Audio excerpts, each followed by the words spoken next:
सातारा लोकसभा मतदारसंघामध्ये अजून उमेदवारी उदयनराजेंची सुद्धा जाहीर झालेली नाही. त्या अनुषंगाने उदयनराजेंनी तुमच्याशी संपर्क केल्याची काही चर्चा सुरू होत्या किंवा यानंतर जर केला तर तुम्ही अजिबात नाही. कॉलर वगैरे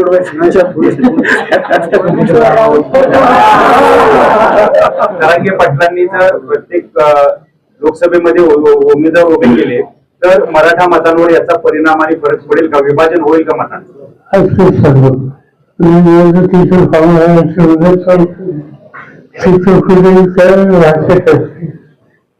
साहेब एकच प्रश्न आहे शेवटचा, बाळासाहेब पाटील की शशिकांत शिंदे? बाळासाहेब पाटील की शशिकांत शिंदे? कारण तू उत्सुक